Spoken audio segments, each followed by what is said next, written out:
Okay, so now what we're going to do is we're just going to go ahead and enter in our hours for each item per month. So let's just say we're going to rent out jet skis in April for 80 hours. We'll get 80 hours of rental. And 50 for pontoon boats, and we'll just say 80 for kayaks. Okay, now obviously these numbers would come from research. We're just using these as inputs. So say 120 for the 80, 120 for May. Jet skis for getting more in the busy season. So it gets a little bit busier, you get more hours.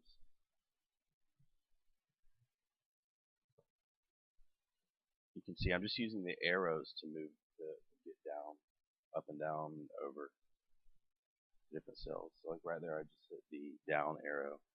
Now I'm going to move over. So I hit the right arrow, up arrow.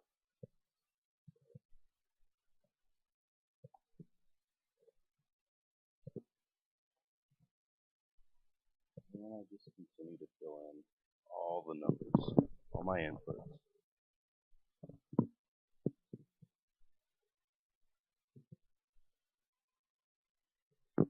Okay, so we have that there.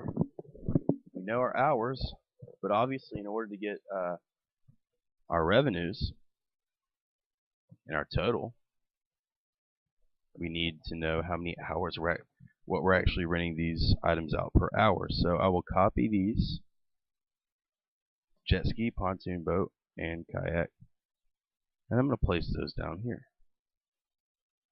And then let's say we're going to rent out jet skis for $65 an hour, pontoon boats for $100 an hour, and kayaks for $15 an hour.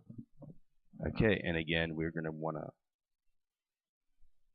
merge and center, and then title. Places.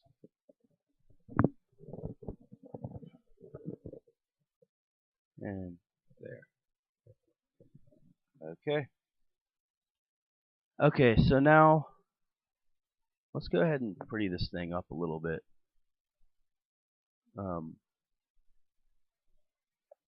First of all, we'll give this a little title right here: vessels. So you can see I'm just doing little things to make it. I'm gonna do little things to make it look better. We want to give these borders, so we can highlight what is going to be this whole model, and we'll come up here, and I'll click on all borders. You can see there's several different options of different types of borders that you can do, but we're going to click all borders, and this is all just preference. You know, how do you want your chart to look? There's no, at least for this, there's no standard form.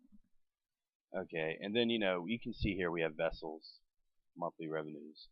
These are not the same as jet skis, pontoon boats, and kayaks, so we need to go ahead and separate these, as vessels is also not the same as months. So first of all, we're going to categorize these together by giving them some color, just to distinguish them apart. Okay, the same thing with over here. We want to distinguish that those are different. Give these two some color.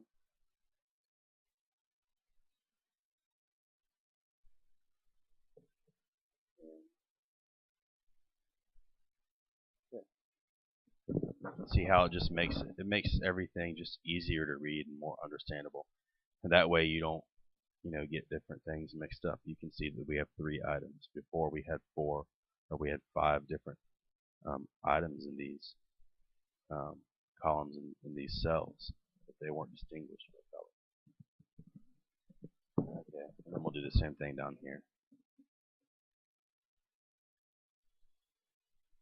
And we'll give it some borders. Okay, like if I wanted to do, say, a heavy outside border, thick or thick box border there. I'll do the same thing over here. Okay, and just to make it look a little bit neater too, I'll do right click on that cell and I can click insert and it moves another cell over. There. Okay. So we have our hours. We have our prices. Prices are in currency, so we're going to highlight those. We go up here to number. I'm just going to click the dollar sign there. But I could also come down here and I can click on currency, or I could click on accounting. I could click on anything, percentage. If these are percentages, make it a percent. And we don't want, but we're doing currency. And I can come over to here. Here's a little shortcut. If it was yen or euro, if it was yen. So I think you get the point. It's Excel's pretty easy to just navigate around and do different things. So that's what's really good about Excel is it's very easy to use. You just have to use it so you know where to go. But it's pretty simple. Okay, so right here we're going to want to get our monthly revenues. So we're going to combine all the calculations that I went over in part 1. So equals. Now we know that there's going to be 80 hours. We don't know, but we're expecting 80 hours of jet ski rentals in April. And that's going to be $65 an hour. So 80 times 65 plus.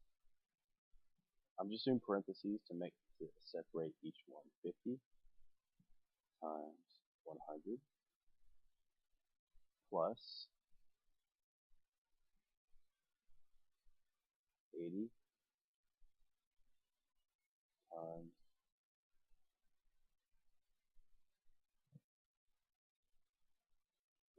okay.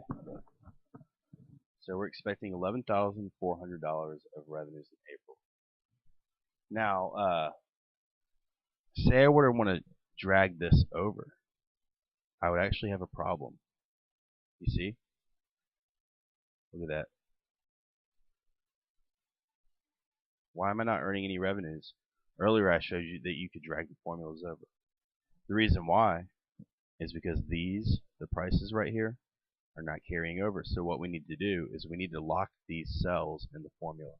And we do that by simply, you can see this is C11, C12, and C13.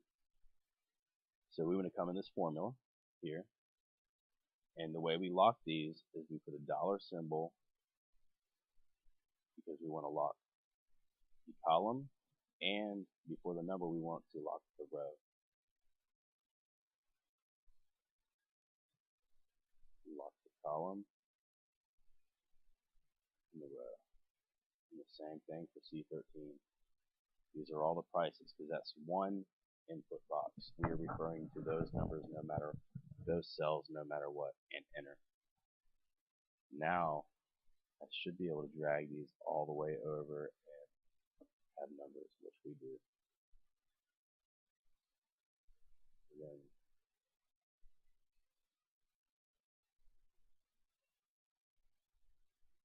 you see how I just highlighted those and it expanded both of those cells instead of having to do them each individually. Okay, so we have our hours. We have our monthly revenues.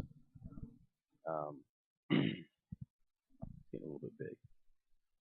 Okay, I'm going to drag this over because now what we're going to do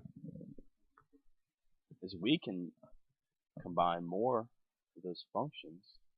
We do equal sum